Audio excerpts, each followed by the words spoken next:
Class 9 maths chapter 13 surface areas and volume exercise 13.8 question number 8 है a dome of building is in the form of a hemisphere. जो building का जो डोम है यानी कि ऊपर वाला जो हिस्सा है वो हेमिस्फीयर की शेप का है, इस तरह का है। ठीक है। फ्रॉम इनसाइड, अंदर की तरफ से, it was white washed at the cost of 498.96 rupees. इसके अंदर की तरफ से ये जो डोम था, जो ये कटोरा टाइप बना है ऐसे छत पे, उस पे अंदर की तरफ से पेंट करना है। ठीक है। और उसका खर्चा कितना आ गया? इतना खर्चा आ गया पेंट करने का। If the cost of white washing is ₹2 पर स्क्वेयर मीटर, और कॉस्ट ऑफ वाइट वाशिंग कितनी है, किस रेट से पेंट किया गया, वाइट वाशिंग की गई, ₹2 के हिसाब से, कि 1 स्क्वायर मीटर पर कितना खर्च होगा, ₹2 होगा, और टोटल खर्च इतना आ गया। ठीक। फाइंड क्या करना है हमने? Inside surface area of the dome, जो ये डोम है उसका इनसाइड सरफेस एरिया हमने निकालना है। और दूसरा क्या निकालना है? Volume of air inside the dome, और इस डोम के इनसाइड में कितना एयर आएगी उसका वॉल्यूम निकालना है। यानी कि हमने इस हेमिस्फीयर का इनर कट सरफेस एरिया निकालना है और इसका वॉल्यूम निकालना है। ये क्वेश्चन है। ठीक है। और इस टाइप का क्वेश्चन इस चैप्टर में 2-3 बार आ चुका है, शायद ये तीसरी बार है, जिसमें हमें टोटल कॉस्ट दी होती है और रेट दिया होता है कि किस हिसाब से उस पर पेंट या वाइट वॉश किया गया है। ठीक है।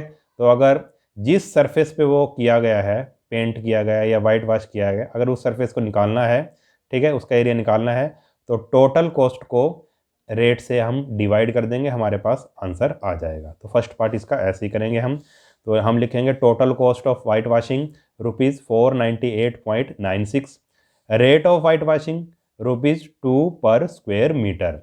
अब ठीक है, ये इतना खर्चा हुआ और इस हिसाब से उसने खर्चा लिया है। ठीक है। तो इस डोम का जहाँ पे जो पेंट हुआ है, उस डोम का जो इनर कट सरफेस एरिया क्या आएगा, इसको इससे डिवाइड कर देंगे।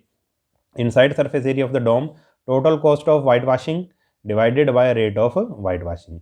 टोटल कॉस्ट ये थी और रेट ये था, डिवाइड किया तो हमारे पास है 249.48 स्क्वायर मीटर। ये हमारे पास क्या आ गया? Inside surface area of the dome. ठीक है। ये इसका हमारा फर्स्ट पार्ट हो चुका है। ठीक है। इनसाइड सरफेस एरिया या आपको इनसाइड कर्ड सरफेस एरिया। ठीक है। Inside curd surface area.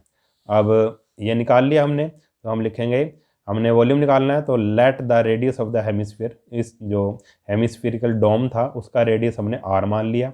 ठीक है। और हम ये निकाल चुके हैं, क्या निकाला है अभी अभी हमने? ये curved surface area, inner curved surface area of dome क्या है? 249.48 स्क्वायर मीटर।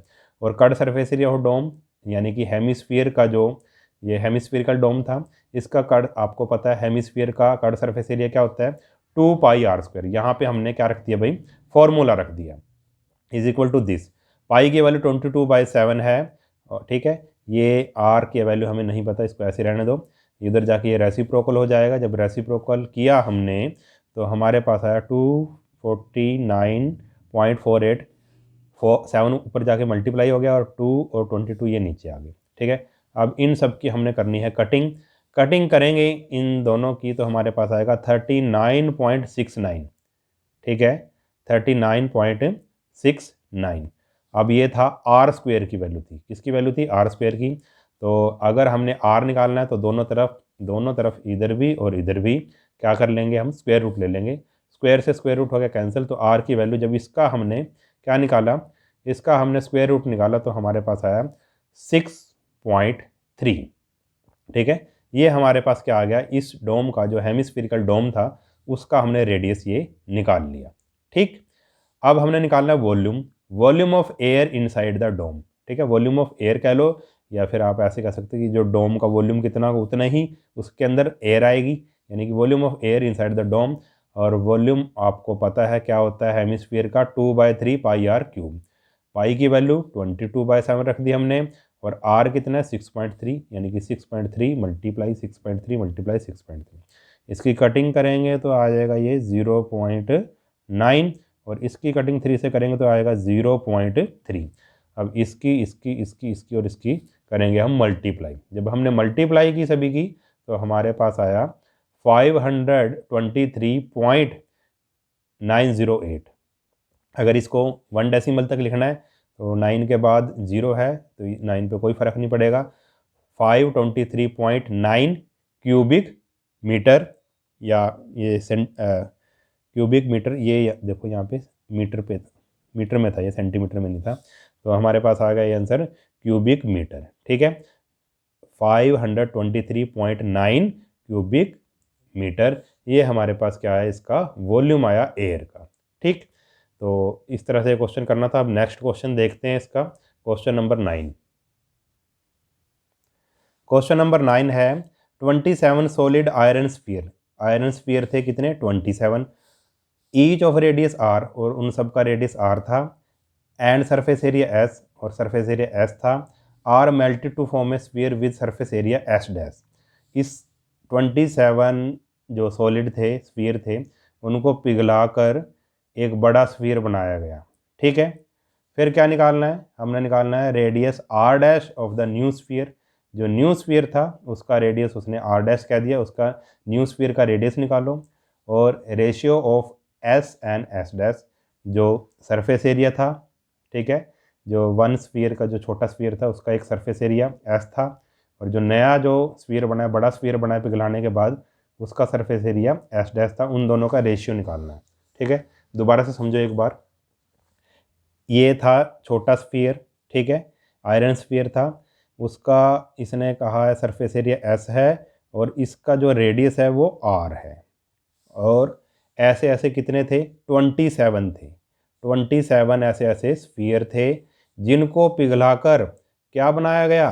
ठीक है, 27 स्फीयर थे ऐसे ऐसे, इनको पिघलाकर एक बड़ा स्फीयर बना दिया गया, और जो बड़ा स्फीयर था उसका सरफेस एरिया एस डैश कह दिया इसने, और इसका रेडियस क्या कह दिया, आर डैश, आर डैश। अब इसने क्या कहा है, एक तो निकालो एस और एस डैश, इन दोनों का क्या निकालना है हमने, ये सरफेस एरिया, इसका सरफेस एरिया सिंगल एक स्फीयर का, और जो नया स्फीयर बना है उसका सरफेस एरिया का रेशियो निकालना है। दूसरा क्या निकालना है, जो नया स्फीयर बना है, ये वाला बड़ा स्फीयर बना है जो, उसका क्या निकालना है हमने, रेडियस निकालना है। ये दो चीज़ें निकालनी है। ठीक है, तो बिल्कुल ईजी है, देखो कैसे करना है। सबसे पहले हम लिखेंगे volume of a sphere of radius R. जो रेडियस आर वाला जो स्फीयर था उसका वॉल्यूम कितना होगा, अगर एक स्फीयर की बात करें, ऐसे ऐसे 27 थे ना, अगर एक स्फीयर की बात करें तो उसका वॉल्यूम कितना होगा। आपको पता है स्फीयर का वॉल्यूम क्या होता है, 4/3 पाई आर क्यूब। ठीक है, ये है एक स्फीयर का वॉल्यूम। थे कितने, 27, तो हम लिख देंगे वॉल्यूम ऑफ 27 सच स्फीयर्स। तो इसको 27 से मल्टीप्लाई कर देंगे, 27 स्फीयर का वॉल्यूम आ गया हमारे पास। इसकी अगर कटिंग करें, 3 9 जा 9 4 जा 36 पाई आर क्यूब, ये आ गया हमारे पास 27 स्फीयर्स का वॉल्यूम। अब इन 27 स्फीयर्स को पिघलाकर, ये वॉल्यूम पिघलाकर क्या बनाया, एक नया स्फीयर बनाया। ठीक है, जिसका रेडियस कितना था, आर डैश। ठीक है, इसका रेडियस कितना था, आर डैश था। ठीक है, अब इस सिंगल स्फीयर का वॉल्यूम कितना होगा, volume of new sphere of radius R dash 4/3 pi R dash cube. ठीक है, क्योंकि इसका रेडियस आर डैश है इसलिए हमने यहाँ पे आर डैश क्यूब, ये बड़े स्फीयर की बात हो रही है। ठीक है, तो अब इसने क्वेश्चन में क्या कहा था भाई, ये जो 27 स्फीयर थे इनका वॉल्यूम, ठीक है, इसके वॉल्यूम के, बड़े स्फीयर के वॉल्यूम के इक्वल होगा, क्योंकि इन्हीं को पिघलाकर ये बना है। ठीक है, बड़ा स्फीयर बना है, तो दोनों के वॉल्यूम को हम क्या कर देंगे, इक्वल कर देंगे। 27 स्फीयर का volume is equal to volume of new sphere according to question. ठीक है, ये क्या है, नए स्फीयर का, बड़े स्फीयर का वॉल्यूम है, और ये 27 जो स्फीयर थे उनका वॉल्यूम है। दोनों को हमने क्या कर दिया, इक्वल कर दिया। ये आर डैश का क्यूब है, देखो 4/3, चलो अब ये अगर इसको अगर पाई से पाई हमने कैंसिल कर दिया, ये 4/3 है, इक्वल के जब उधर जाएगा 3/4 हो जाएगा। ठीक है, अब इसकी कटिंग कर दो, ये आ जाएगा 4 9 जा 36, 9 3 जा 27, 9 3 जा 27। तो आर डैश क्यूब किसके इक्वल आया, 27 आर क्यूब के इक्वल आया। हमें आर डैश क्यूब नहीं चाहिए, हमें तो सिर्फ आर डैश चाहिए, यानी कि न्यू स्फीयर है जो उसका रेडियस चाहिए। तो इसको करने के लिए हम क्या करेंगे, जैसे स्क्वायर को हटाने के लिए हम दोनों तरफ, जैसे स्क्वायर को हटाने के लिए दोनों तरफ स्क्वायर रूट लेते हैं, ऐसे ही दोनों तरफ क्यूब है, इसको हटाने के लिए क्या लेना पड़ेगा, क्यूब रूट लेना पड़ेगा। तो इधर भी हमने क्यूब रूट ले लिया, यहाँ पे ऐसे 3 लगा दो, और इधर भी हमने क्यूब रूट ले लिया, दोनों तरफ हमने क्यूब रूट ले लिया। क्यूब से क्यूब रूट हो गया कैंसिल, क्यूब से क्यूब, सॉरी यहाँ से तो होगा नहीं, देखो 27, देखो इसको अगर अलग अलग लिखें, ये 27 का क्यूब रूट है मल्टीप्लाई आर क्यूब का क्यूब रूट है, ठीक है, इसको अलग अलग लिखना है, 27 का क्यूब रूट और आर क्यूब का, ये क्यूब से तो क्यूब रूट हो गया कैंसिल, यानी कि यहाँ रह गया आर, और 27 का क्यूब रूट क्या होगा, 27 का क्यूब रूट कितना होता है, 3 होता है। आपको पता है 27 को हम कैसे लिख सकते हैं, 3 इंटू 3 इंटू 3, और क्यूब रूट में क्या बनता है, अभी ट्रिपलेट बनता है, ये ट्रिपलेट हमारा बन गया, इसके नाम का हम 1 ले लेंगे, ठीक है। तो 27 का क्यूब रूट 3 और आर क्यूब का क्यूब रूट आर, ठीक है। तो हमने क्या निकाल ली भाई, वैल्यू किसकी निकाली हमने, ये हमने नया जो स्फीयर था उसका रेडियस निकाला, कितना है 3r, ठीक है, r की फॉर्म में ही आएगा। तो बड़े स्फीयर का वॉल्यूम आया हमारे पास 3r। अब रेशियो निकालना है किसका, सरफेस एरिया का, ratio of s and s dash, ठीक है, दोनों s और s डैश का हमने क्या निकालना है, रेशियो निकालना है। तो जो पहले वाला छोटा स्फीयर था उसका वॉल्यूम क्या होगा, सॉरी उसका सरफेस एरिया क्या होगा, 4πr स्क्वेयर, ठीक है, पहले वाला था उसका 4πr स्क्वेयर, और जो बड़ा हमारे पास स्फीयर था उसका क्या होगा 4πr डैश स्क्वेयर, 4π से 4π कैंसिल, r की वैल्यू कितनी है, r की वैल्यू तो r ही है क्वेश्चन में, और r डैश की वैल्यू देखो कितनी है 3r, r डैश की वैल्यू 3r, तो r डैश की जगह यहाँ पे 3r इसका होल स्क्वायर है, ये r स्क्वायर है, और नीचे 3 का स्क्वायर होगा 9, और r का स्क्वायर तो r का स्क्वायर ही होगा, r स्क्वायर से r स्क्वायर हो गया कैंसिल, 1/9 आ गया, यानी कि हमारे पास क्या रेशियो आया 1:9। इन दोनों के सरफेस एरिया का जो छोटा स्फीयर था सिंगल और जो बड़ा स्फीयर था उन दोनों के सरफेस एरिया का जो रेशियो आया 1:9 आया। अब नेक्स्ट क्वेश्चन देखते हैं इसका। क्वेश्चन नंबर 10 है, a capsule of medicine is in the shape of sphere of diameter 3.5। एक इस तरह का आप कह सकते हैं स्फीयर की फॉर्म का एक कैप्सूल है, ठीक है, जिसका डायमीटर 3.5 mm दे रखा है, मिलीमीटर दे रखा है। How much medicine in millimetre cubic millimetre is needed to fill the capsule. इसमें कितनी मेडिसिन भरी जा सकती है, यानी कि हमने इस कैप्सूल का क्या निकालना है, वॉल्यूम निकालना है। बिल्कुल ईजी है, इस स्फीयर का वॉल्यूम निकालना है। Diameter of spherical capsule 3.5 mm, radius क्या हो जाएगा, 2 से डिवाइड करेंगे 1.75 mm। तो वॉल्यूम ऑफ कैप्सूल क्या हो जाएगा, यानी कि वॉल्यूम ऑफ स्फीयर क्या हो जाएगा 4/3 πr क्यूब, 4/3 पाई की वैल्यू 22/7 और r है 1.75, ठीक है। अब इसकी कटिंग कर लेंगे, ठीक है, कटिंग करेंगे तो ये हमारे पास आ जाएगा। अब आगे कटिंग नहीं हो रही तो इन सब की मल्टीप्लाई करेंगे तो ये आएगा डिवाइडेड बाय 3। अब इसको 3 से डिवाइड करेंगे तो हमारे पास आएगा 22.458, ये हमने 3 डेसिमल तक ले लिया। अब इसको अगर 2 डेसिमल तक हम लिखेंगे तो हमारे पास आएगा 22.46।